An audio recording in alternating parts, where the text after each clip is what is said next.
স্বাগতম জানাইছোঁ তোমালোকক কোন এটা ভিডিঅ'লৈ। আজিৰ ভিডিঅ'টোত আমি মেইনলি ডিছকাছ কৰিম যে তোমালোকৰ হাই ছেকেণ্ডেৰী পৰীক্ষাৰ ৰিজাল্টটো আচলতে কেতিয়া ঘোষণা কৰিব পাৰে। যিহেতু বহুতকেইটা ৱেবছাইটে দাবী কৰিছে তোমালোকৰ পৰীক্ষাৰ ৰিজাল্টটো 24 তাৰিখ বা 25 তাৰিখে ঘোষণা কৰিব বুলি ইতিমধ্যে বহুতকেইটা ৱেবছাইট দাবী কৰি আছে আৰু ইয়াৰ লগতেও ফেচবুক আৰু ইনষ্টাগ্ৰামত কিছুমান নিউজ ভাইৰেল হৈ পৰিছে।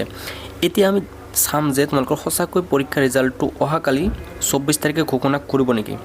সো ইয়াৰ আগতে যদি চেনেলটো ছাবস্ক্ৰাইব কৰে নি এতিয়া চেনেলটো ছাবস্ক্ৰাইব কৰি দিয়ক। সৰ্বপ্ৰথমে এইটো চেনেলৰ জৰিয়তে আমি তোমালোকক আপডেটসমূহ দি থাকিবলৈ চেষ্টা কৰিম। সো মৰমৰ ছাত্ৰসকল, আমি যদি গুগলত সাৰ্চ কৰোঁ তেনেহ'লে তোমালোকে ইয়াতে চাব পাৰিবা যে কি লিখা আছে, দি আছাম এছএছ result 2026 date time ahsec 12 result expected soon. ঠিক আছে, ইয়াৰ পিছত যদি আৰু তোমালোকে সাৰ্চ কৰা ভালদৰে গুগলত তেনেহ'লে ইয়াতে চাব পাৰিছা এপ্ৰিল 23 পৰা 30 তাৰিখৰ ভিতৰত তোমালোকৰ হাই ছেকেণ্ডেৰী পৰীক্ষাৰ ৰিজাল্টটো ঘোষণা কৰিব বুলি গুগলে দাবী কৰি আছে। এতিয়া আহোঁ যে তোমালোকৰ এখন ৱেবছাইটত এখন নটিচ তোমালোকক দেখাই দিছোঁ। এই নটিচখন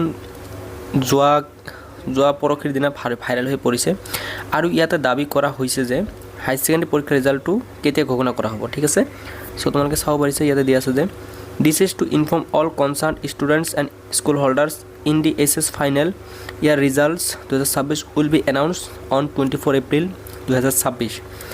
all students and guardians and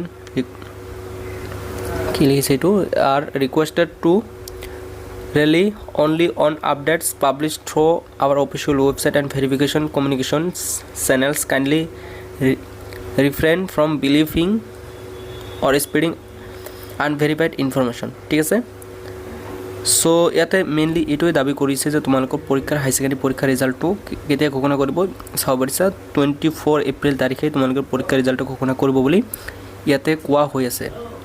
আচলতে কিমান দূৰ সঁচা এতিয়ালৈকে আমি গম পোৱা নাই।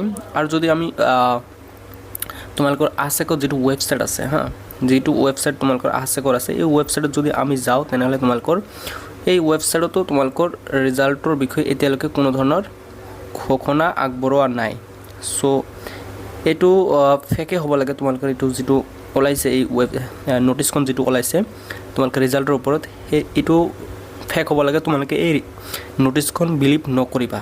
ঠিক আছে, সো যদি তোমালোকে এটা কাম কৰিব পাৰা তোমালোকে আমাৰ ৰণজ পেগু ছাৰৰ যিটো অফিচিয়েল ফেচবুক একাউণ্ট বা টুইটাৰ একাউণ্ট আছে সেই তাতে যাই তোমালোকে ৰিজাল্টৰ আপডেটসমূহ চাবলৈ ডেইলি তোমালোকে ৰাতিপুৱা ভিজিট কৰিবা, তাতে পাবা। এইটো হ'ল তোমালোকৰ এটা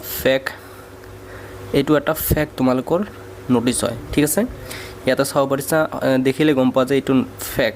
আমি ChatGPT বা অন্য AI টুলসমূহত মাৰি চাইছিলোঁ, তেতিয়া গম পাইছিলোঁ যে এই নটিচখন হ'ল এটা ফেক নটিচ। ঠিক আছে, সো তোমালোকক আমি এইখিনিয়ে জনাই দিব বিচাৰিছিলোঁ যে তোমালোকৰ পৰীক্ষাৰ ৰিজাল্টটো ঘোষণা কৰিব, তোমালোকে টেনশ্যন নকৰিবা। তোমালোকৰ 30 তাৰিখৰ আগতেই ঘোষণা কৰি দিব। তোমালোকে অহাকালিও ঘোষণা কৰিব পাৰে, 25 তাৰিখেও ঘোষণা কৰিব পাৰে, 27 তাৰিখেও ঘোষণা কৰিব পাৰে, 28 তাৰিখেও ঘোষণা কৰিব পাৰে বা তোমালোকৰ 30 তাৰিখেও ঘোষণা কৰি দিব পাৰে ৰিজাল্টটো। সো মৰমৰ ছাত্ৰসকল, এইখিনি আছিল তোমালোকক এটা সৰু ইনফৰমেশ্যন দিবলৈ জনালোঁ। সো যদি তোমালোকে চেনেলটো ছাবস্ক্ৰাইব কৰে এতিয়া চেনেলটো ছাবস্ক্ৰাইব কৰি লোৱা। আৰু তোমালোকে ৰিজাল্টটো ক'ত চাবা, তোমালোকে ৰিজাল্টটো চাবলৈ তোমালোকে একো কৰিব নালাগে, নিজৰ মোবাইলত উপলব্ধ নামৰ এপটো ডাউনলোড কৰি ল'বা। ঠিক আছে, উপলব্ধ নামৰ এপটো ডাউনলোড কৰি ল'বা আৰু ইয়াতেই তোমালোকে ৰিজাল্টটো অতি সহজতে সৰ্বপ্ৰথমে তোমালোকে চাব পাৰিবা। সো মৰমৰ ছাত্ৰসকল, আজিৰ কাৰণে ইমান আছিল। ধন্যবাদ। কি পঢ়ছে।